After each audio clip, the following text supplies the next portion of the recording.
سب سے اعلیٰ درجے کا اسلام کیا ہے؟ من سلم المسلمون من لسانہ و یدہ۔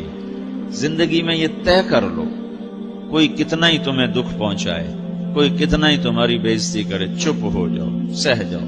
مرنے والے کی کیا عزت، کیا ذلت، میں نے تو مر کے دیکھا ہے، اور مجھے یہ حدیث سمجھ میں آئی ہے بڑی اچھی طرح، موتو قبل ان تموتو، کہ مرنے سے پہلے مر جاؤ۔ اس وقت اگر میں مر جاتا تو مجھے کوئی گالیاں دیتا تو مجھے کیا نقصان تھا، اور مجھے کوئی نعرے لگاتا میرے لیے تو میرا کیا نفع تھا۔ تو مرنے سے پہلے مر جاؤ، کوئی تمہیں برا بھلا کہے تو تمہارا کیا نقصان ہے، تمہیں کوئی واہ واہ نعرے لگائے تمہیں کیا نفع ہے۔ اگر اللہ راضی ہے تو مرد آباد اور زندہ باد سے بے نیاز ہو۔ ابو ذر رضی اللہ تعالیٰ عنہ کو ایک آدمی نے گالیاں دی تو انہوں نے فرمایا، بیٹا ایک گھاٹی آگے آ رہی ہے، اس میں گر گیا تو جو کچھ کہہ رہے ہو اس سے بھی زیادہ کا حقدار ہوں، اور اگر پار ہو گیا تو تیری گالیوں سے مجھے کوئی فرق نہیں پڑتا ہے۔ من سلم المسلمون من لسانہ و یدہ موتوا قبل ان تموتوا۔ چونکہ آج کل اخلاق ہیں انتقامی، معاف کرنے والے اخلاق ہیں نہیں، انتقامی اخلاق ہیں۔ ہمارا معاشرہ انتقامی ہے، اچھا کرو گے تو ہم اچھا کریں گے، برا کرو گے تو ہم برا کریں گے، جیسا کہو گے ویسا ہم سے سنو گے۔ یہ ہمارا ماحول ہے، یہ ہمارا۔ ایک ماں کہہ رہی تھی دوسری ماں کو، میرے پترا کدی کسی نے واسطے سلام نہیں کیتا، بڑے فخر سے کہہ رہی ہے، ہمارے اپنے گاؤں کی بات، میرے پترا کدی نہیں کسی نے واسطے سلام کیتا، مائی جڑا کرے انہوں کریں دیں، جڑا نہ کرے انہوں پوچھ دے ہی کوئی نہیں۔ یہ وہ فخر سے کہہ رہی۔ جو سب سے بڑا عیب ہے وہ سب سے بڑا فخر بنا ہو۔ میرے پتروں کدی نہیں کسی نے واسطے سلام کیتا۔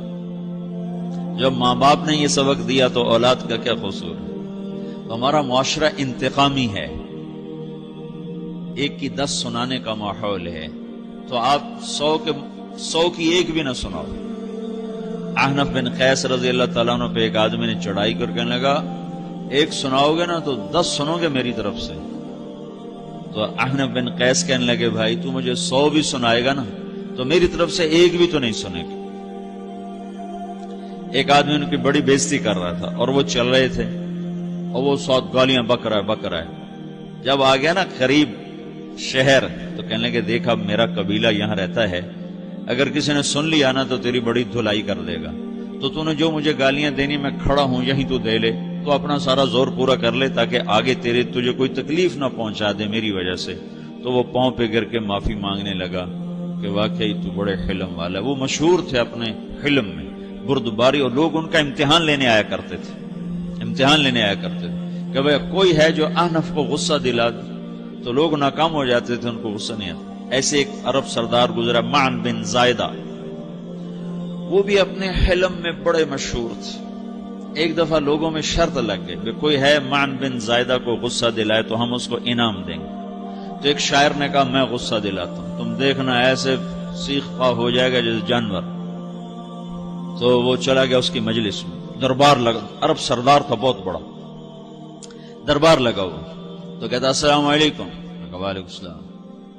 تو معن بن زائدہ پر ایک دور بڑے فقر کا گزرا تھا، پھر اللہ نے اس کو بہت بڑی سرداری دی، بنو عباس کا بہت بڑا یہ وزیر گورنر تھا۔ تو کہتا اتذکر اذ لحافک جلد شاۃ واذ نعلاک من جلد البعیر، کیوں بھائی تجھے یاد ہے جب تیرا بستر بکری کی کھال تھا اور تیرے جوتے اونٹ کی کھال کے تھے؟ تو کہنے لگا کیوں نہیں یاد، بھلا کوئی ماضی بھی بھولتا ہے۔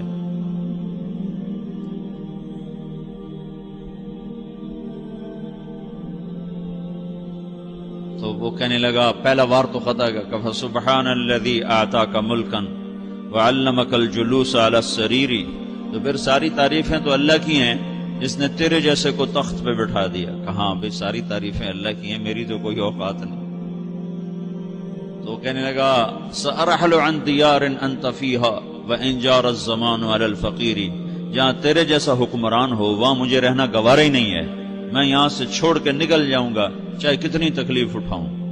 بڑے دربار میں یہ ایک گورنر اور وزیر سے بات ہو رہی ہے، تو وہ کہتا ہے اچھا بھائی اگر تو ہمارے پاس رہے گا تو ہم تیرا اکرام کریں گے، اور اگر تو جانا چاہتا ہے تو پھر رافقت کا سلام، تو وہ یہ وار بھی خالی گیا تو پھر کہنے لگا فجد لی یبن ناقصۃ بمال،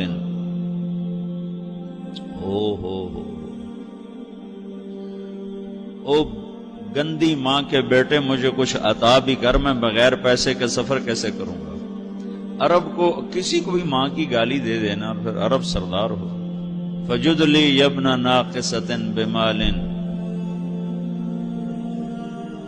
بری ماں کے بیٹے مجھے کچھ پیسے بھی دے، میں نے جانا ہے.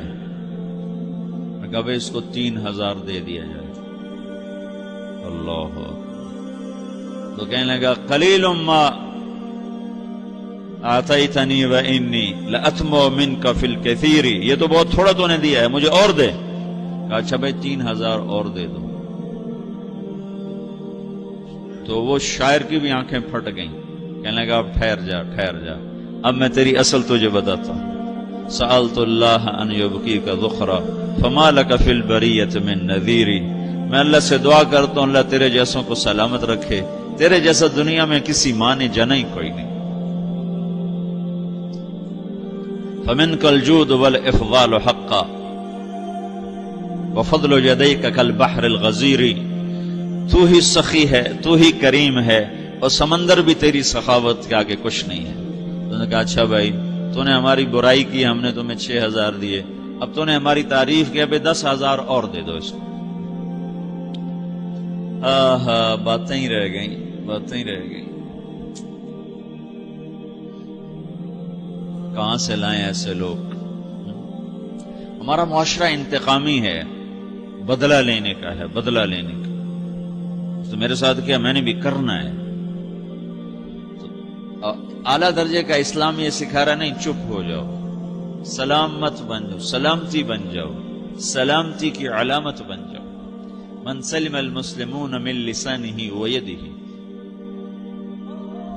اب وہ سوال کرتا ہے یا رسول اللہ ای الایمان افضل، سب سے اعلیٰ درجے کا ایمان کیا ہے؟ اسلام کیا ہے؟ کلمہ، نماز، روزہ، حج، زکات.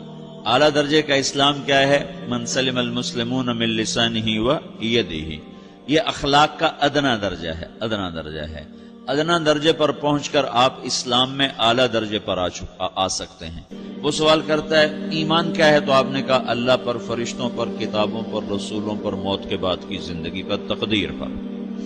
اب ایک اور سائل سوال کرتا ہے ای الایمان افضل، سب سے اعلیٰ درجے کا ایمان کیا ہے؟ تو آپ نے فرمایا حسن الاخلاق، اچھے اخلاق سب سے اعلیٰ درجے کا ایمان ہے. جو آدمی اسلام میں، جو آدمی اخلاق میں، جو مرد عورت اخلاق میں ادنا درجے پر ہوتا ہے وہ اسلام میں اعلیٰ درجے پر پہنچتا ہے. اب اگر وہ اخلاق میں اعلیٰ درجے پر آ جائے تو اب یہ کہاں پہنچے گا؟ اب یہ کہاں پہنچے گا؟ میرا نبی کہہ رہا ہے سب سے اعلیٰ درجے کا ایمان ہے حسن اخلاق، حسن اخلاق. ابو ہریرہ نے پوچھا یا رسول اللہ وما حسن الاخلاق، یہ بھی ایک اور حدیث ہے. یا رسول اللہ حسن اخلاق کیا چیز ہے؟ تو آپ نے 3 چیزیں فرمائی، تصل من قطعک وتعطی من حرمک وتعفو عمن ظلمک. جو تم سے توڑے نہ تم اس سے جوڑو. نہیں کرتا سلام نہ کریں، کوئی ہم چھوٹے باپ کے ہیں؟ ہم تو کبھی بھی نہ کریں، ہم تو کبھی بھی نہ منہ تھوکیں بھی نہیں ہم تو میرا نبی کہہ رہا ہے جو توڑے تم اس سے جوڑو، جو محروم کرے اسے عطا کرو، جو زیادتی کرے اس سے درگزر کرو. یہ 3 کام جو عورت مرد کر لے گا یہ اخلاق کے اعلیٰ درجے میں ہے. جب یہ اخلاق کے اعلیٰ درجے پر پہنچتا ہے تو پھر میرا نبی کیا بشارت دیتا ہے؟ ادنا درجے پر پہنچ کر تو اعلیٰ مسلمان کی بشارت ہے، اور اخلاق میں اعلیٰ درجے پر پہنچ کر میرا نبی کہتا ہے کاد الحلیم ان یکون نبیا، اعلیٰ اخلاق والا بس نبی بنتے بنتے رہ جاتا ہے. اعلیٰ اخلاق والا ایسے ہے جیسے کہ نبی، قریب ہے کہ وہ نبی بن جائے. یہ تو ہے نا ترجمہ، لیکن ہم ہمارے اردو میں کہتے ہیں وہ نبی بنتے بنتے بنتے رہ گیا. کیا مطلب؟ کہ اس میں اور نبی میں صرف نبوت کا فرق رہ جاتا، باقی وہ سب کچھ حاصل کر لیتا ہے. تو یہ سارے دین کا میں نے آپ کو خلاصہ بتایا ہے کہ میری آپ کی ضرورت ہے کہ میرا اسلام اعلیٰ درجے کا ہو، من سلم المسلمون من لسانہ و یدہ، میرا ایمان اعلیٰ درجے کا ہو۔